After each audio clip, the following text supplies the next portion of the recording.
होली का पवित्र त्योहार है। आज सभी लोग अपने भारत में होली का पर्व मना रहे हैं। होली क्यों मनाई जाती है? होली मनाने का उद्देश्य क्या है? पुराणों के अनुसार कथा आती है कि प्रहलाद की बुआ होलिका थी और हिरण्यकश्यप और हिरण्याक्ष दो भाई। हिरण्यकश्यप हिरण्याक्ष को विष्णु भगवान ने मारा था। उसका बदला लेने के लिए हिरण्यकश्यप विष्णु भगवान पे जलता था और उसका जलने का कारण यही था कि उसके भाई को हिरण्याक्ष को प्रहलाद के चाचा को विष्णु भगवान ने वरा अवतार में मारा था, ऐसी कथा आती है। और ये प्रहलाद भक्त जो है उनकी भक्ति करते थे, उनका नाम स्मरण करते थे और ये उनके पिताजी हिरण्याकश्यप को पसंद नहीं था। तो हिरण्याकश्यप प्रहलाद को मरवाने के लिए अनेक षड्यंत्र किया। कहते हैं हाथी से कुचलाने का प्रयास किया, समुद्र में फेंक दिया, पहाड़ से गिरा दिया, ऐसी ऐसी उनकी कथाएं आती हैं। परंतु प्रहलाद कहते थे कि मुझे नहीं मार सकते आप, क्योंकि मैं मर नहीं सकता, मुझे नहीं मार सकते। पर वास्तव में सज्जनों, मरता क्या है? मरता हमारा शरीर है। आत्मा अविनाशी है, वो कभी मरती नहीं, उसे कौन मार सकता? गीता भी कहती है कि वो पानी में नहीं गल सकती, अग्नि में नहीं जल सकती, उसे गोला बारूद से नहीं उड़ा सकते। आत्मा तत्व अविनाशी तत्व है, वो नहीं मर सकता। पर लोग उनको मारना चाह रहे थे। उनकी बुआ को वरदान मिला था जिसका नाम था होलिका, कि वो आग में नहीं जलती थी और उसे वरदान मिला था। इसलिए हिरण्याकश्यप ने प्रहलाद को मरवाने के लिए उसकी बहन को आदेश दिया और वो अपने भतीजे को लेकर गोद में बैठ गई, ताकि अग्नि लगाकर चारों तरफ से और बीच में वो बैठ गई आग में, कि ताकि ये जलकर भस्म हो जाएगा, मैं बच जाऊंगी। हुआ क्या? वो तो नहीं जला, पर वो ही उस आग में जल के भस्म हो गई। सज्जनों, जलता कौन? जो दूसरे का बुरा करता है वही जलता है। मिटता कौन? जो दूसरे का बुरा सोचता है। जो पवित्र आत्मा होती है, सज्जन व्यक्ति होते हैं, उनको कोई मार नहीं सकता। लोग मारने का प्रयास तो करते हैं पर उन्हें मार नहीं सकते। होलिका जल गई परंतु प्रहलाद जी बच गए। कहने का मतलब है कि हम दूसरे के प्रति गड्ढा खोदेंगे तो स्वयं उस गड्ढे में गिरेंगे। दूसरे को हम नीचा दिखाएंगे तो स्वयं नीचा देखना पड़ेगा। दूसरे को दुख देंगे तो स्वयं दुख भोगना पड़ेगा। जो दूसरों के लिए गड्ढा खोदता है वो स्वयं उस गड्ढे में जाकर गिरता है। कहते हैं, एक कहानी आती है, एक छोटा सा बच्चा रोड के एक साइड में गड्ढा खोद रहा था। उधर से पति और पत्नी दोनों ही चले आ रहे थे। पति और पत्नी ने देखा, दोनों दंपत्ति ने देखा, ये बच्चा क्या कर रहा है। बच्चा से कहा, बेटा क्या कर रहा है तू? रास्ते के किनारे गड्ढा खोद रहा है और कोई व्यक्ति देखकर नहीं चला तो इस गड्ढे में गिर जाएगा, तू गलत कर रहा है। बच्चे ने कहा, मैं गलत नहीं कर रहा हूँ, मैं तो सही कर रहा हूँ। गड्ढा मैं इसलिए खोद रहा हूँ कि रास्ते चलने वाले देखकर चले। अगर वो देखकर नहीं चलेगा तो गड्ढे में गिरेगा।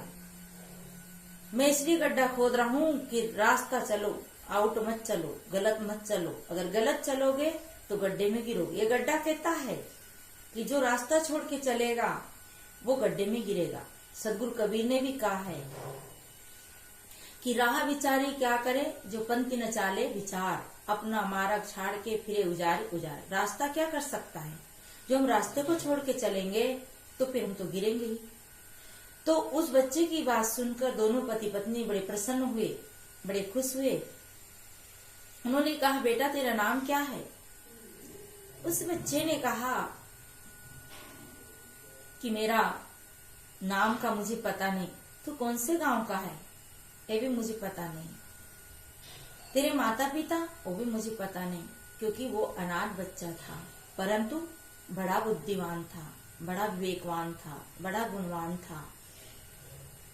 उन दोनों पति पत्नी के बच्चा नहीं था। उन्होंने सोचा इस बच्चे को, ये होनहार बच्चा है, बहुत अच्छा बच्चा है, क्यों ना इसे गोद में लिया जाए। बच्चा से कहा, बच्चा तू हमारे साथ चलेगा? बोले हाँ चल सकता हूँ। तू हमारे साथ रहेगा? हाँ बोले रहूंगा, पर जब तक ही रहूंगा कि जब तक मुझे सही रास्ता दिखेगा तब तक रहूंगा। वो लेकर बच्चा को घर में आए। बच्चा बड़ा खुश, वो भी बड़े खुश, परंतु बच्चे के मन में ये भाव कि काश मेरा एक भाई होता, इन मम्मी पापा के एक बेटा होता तो हम दोनों कैसे साथ में खेलते, प्रेम से रहते। परंतु अब इनके एक बच्चा नहीं है, तो भगवान से प्रार्थना करता कि हे भगवान इनको एक बच्चा हो जाए। उनके अंदर परोपकारी भावना, तो ऐसी भावना से वो विचार करता, काश मेरे एक भाई होता तो कितना अच्छा होता, खेलने का मौका मिलता। सहयोग की बात थी, समय की बात थी, उनकी कोख में बच्चा आ गया। एक बच्चा का जन्म हुआ। बड़े खुश हुए दोनों दंपत्ति, सब लोग खुश हुए, वो भी बहुत खुश हुआ। धीरे धीरे बच्चा हुआ, बच्चा बड़ा हुआ, पालन किया, लालन किया। दोनों बच्चे साथ में खेलते कूदते मस्त रहते, बहुत आनंद घर में, खुशी घर में। उस जो नया बच्चा जन्मा, उसका जन्म दिवस मनाने का दिन आया, उसका बर्थडे आया।